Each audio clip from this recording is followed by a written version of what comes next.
Halo teman-teman, perkenalkan saya Nurliana Nasution dengan NIM 0503233145. Di sini saya akan menjelaskan tentang teori dan konsep dasar sistem keuangan Islam. Apa itu uang menurut perspektif Islam? Dalam perspektif Islam, uang memiliki pengertian berbeda dibandingkan dengan konsep dalam ekonomi konvensional, yang dimana uang dalam Islam sering disebut dengan al-naqdu atau nukut, yang berarti sesuatu yang baik, terutama dalam bentuk dinar atau emas, dan dirham atau perak. Kemudian, ada fungsi uang berdasarkan prinsip-prinsip Islam, yang dimana dalam ekonomi Islam, uang memiliki fungsi yang berbeda dibandingkan dengan sistem ekonomi konvensional.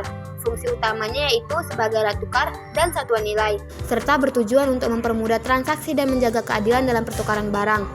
Dengan demikian, fungsi uang dalam ekonomi Islam tidak hanya bersifat ekonomis, tetapi juga memiliki dimensi moral dan sosial. Lalu, teori uang yang berkembang dalam ekonomi Islam, di mana teori uang dalam ekonomi Islam berakar pada prinsip-prinsip syariah yang menekankan keadilan, keberkahan, dan kesejahteraan umat. Teori uang dalam Islam juga menekankan bahwa uang tidak boleh disimpan atau ditimbun tanpa tujuan yang jelas. Penimbunan uang juga dianggap bertentangan dengan prinsip distribusi kekayaan yang adil. Dari berbagai teori yang dikembangkan, dapat disimpulkan bahwa uang dalam kerangka ekonomi Islam memiliki peran yang lebih luas dibandingkan dengan konsep uang dalam ekonomi konvensional. Lalu, konsep keuangan dalam Islam dan penerapannya dalam sistem keuangan modern. Sistem keuangan Islam adalah bagian integral dari ajaran ekonomi syariah yang bertujuan untuk menciptakan keadilan, keberkahan, dan kesejahteraan umat. Sistem ini berkembang berdasarkan prinsip-prinsip dasar yang bersumber dari Al-Quran, hadis, dan ijma, yang semuanya berfungsi untuk membimbing aktivitas ekonomi agar tetap berada dalam koridor syariah.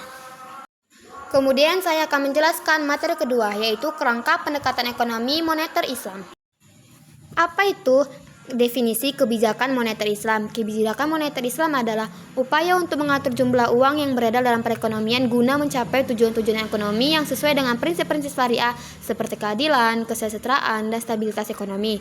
Selain itu, kebijakan moneter Islam menekankan pentingnya hubungan erat antara sektor moneter dan sektor real dengan tujuan mengurangi kesenjangan antara keduanya dan memastikan bahwa aktivitas keuangan didasarkan pada usaha produktif yang nyata. Lalu ada kebijakan moneter tanpa bunga. Ketidakstabilan ekonomi sering disebabkan oleh bunga karena bunga menimbulkan ketidakseimbangan antara sektor real dan sektor moneter. Dalam ekonomi Islam, terutama di sektor perbankan tidak digunakan sistem bunga. Kebijakan moneter tanpa bunga merupakan pendekatan alternatif yang diusulkan untuk mengelola ekonomi tanpa menggunakan suku bunga sebagai instrumen utama. Namun dalam hal ini perlunya regulasi dari pemerintah berkoordinasi dengan bank sentral terkait kebijakan moneter tanpa bunga. Kebijakan moneter Islam. Sistem moneter sepanjang zaman telah mengalami banyak perkembangan. Sistem keuangan inilah yang paling banyak dilakukan studi empiris maupun historis bila dibandingkan dengan disiplin ilmu ekonomi lainnya. Sistem keuangan pada zaman Rasulullah.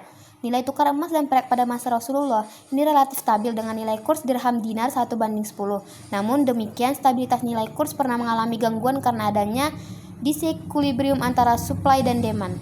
Kemudian, prinsip-prinsip kebijakan, sasaran, dan strategi moneter Islam. Prinsip kebijakan moneter Islam yaitu kekuasaan tertinggi adalah milik Allah dan Allah pemilik absolut. Yang kedua, kekayaan tidak boleh ditumpuk terus atau ditimbun. Yang ketiga, kekayaan harus diputar.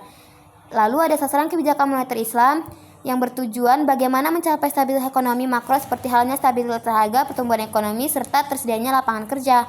Strategi kebijakan moneter yaitu bertujuan untuk mengendalikan stabilitas nilai mata uang apabila stabilitas kegiatan ekonomi terganggu.